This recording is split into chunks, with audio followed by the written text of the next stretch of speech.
नमस्कार, मैं उदय आप सभी को अपने इस चैनल में स्वागत करता हूं। साथियों, अभी सभी लोग जानते हैं जो आउटसोर्सिंग कर्मचारी और बिहार सरकार के बीच में क्या चल रहा है। आए दिन जब मर्जी तब सरकार कुछ न कुछ फरमान ला करके दे देती है और हमेशा ये डर सताए हुआ रहता है आउटसोर्सिंग कर्मचारी को, जो कहीं मुझे हटा न दिया जाए और हटाने की फरमान निकल करके सामने आ जाता है। साथियों, उसी से आधारित मैं आप सभी को एक आज कहानी सुनाने जा रहा हूँ। साथियों, आप लोग ध्यान से सुनिएगा। यदि आपको ये अच्छा लगे ये कहानी तो लाइक और शेयर अवश्य कर दीजिएगा साथियों।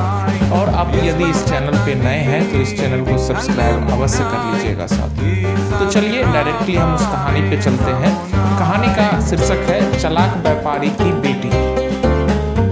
एक गांव में एक व्यापारी रहता था। उसकी एक सुंदर और बुद्धिमान बेटी थी। एक दिन व्यापारी पर बहुत बड़ा कर्ज चढ़ गया।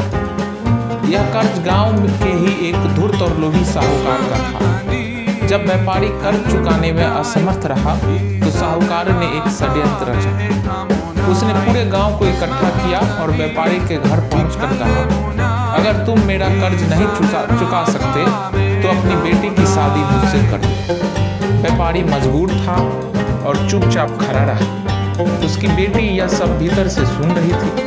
कुछ देर बाद साहूकार ने एक और शर्त रखी, मैं एक थैली में एक सफेद और एक काला पत्थर डालूंगा।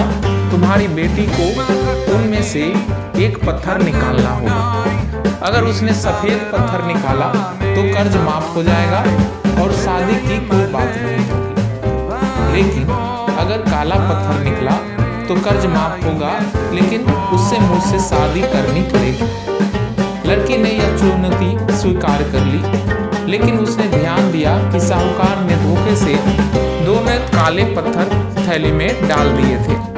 अब लड़की असमंजस में थी। अगर वह कोई भी पत्थर निकालती तो काला ही निकलता। उसे उस निर्दयी आदमी से शादी करनी पड़ती। लेकिन अगर वह इस धोखाधड़ी का पर्दाफाश कर देती तो कर्ज भी नहीं माफ होता और साहूकार बदला लेने पर उतर आता। लड़की की बुद्धिमानी, लड़की ने थैली में हाथ डाला, एक पत्थर निकाला और जानबूझकर उसे जमीन पर गिरा दिया और बोली, अरे यह पत्थर तो गिर कर बाकी पत्थरों में मिल गया।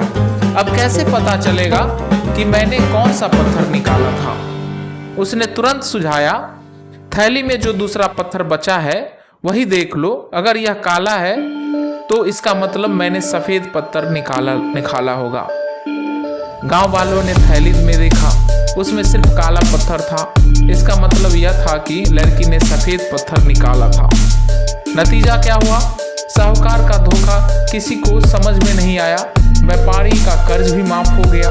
लड़की को इस लालची आदमी से शादी भी नहीं करनी पड़ी। तो साथियों, कहने का मतलब ये है, इस कहानी से यह सीख मिलती है, जब जिंदगी में परिस्थितियां विपरीत हो और कोई आपका फायदा उठाने की कोशिश करे तो घबराने के बजाय बुद्धिमत्ता और धैर्य से हल निकालने की कोशिश करना चाहिए, हल निकालना चाहिए। एक चीज और, समुद्र की तरह शांत रहना सीखिए, लेकिन उसकी गहराई जितना शांत, जितना ज्ञान रखना चाहिए। यानी कि समुद्र की तरह शांत रहो लेकिन उसकी गहराई जितना ज्ञान रखो। यही कुछ इन्फॉर्मेशन था साथियों। यही कहानी के माध्यम से आप लोगों के बीच मैंने अपना वक्तव्य रखा।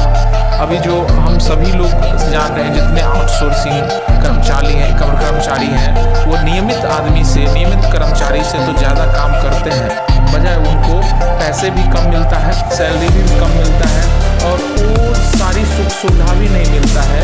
उसके बावजूद भी उन पर हमेशा प्रेशर बना हुआ होता है। यदि आप काम ढंग से नहीं करेंगे आपको निकाल दिया जाएगा। आए दिन जब मर्जी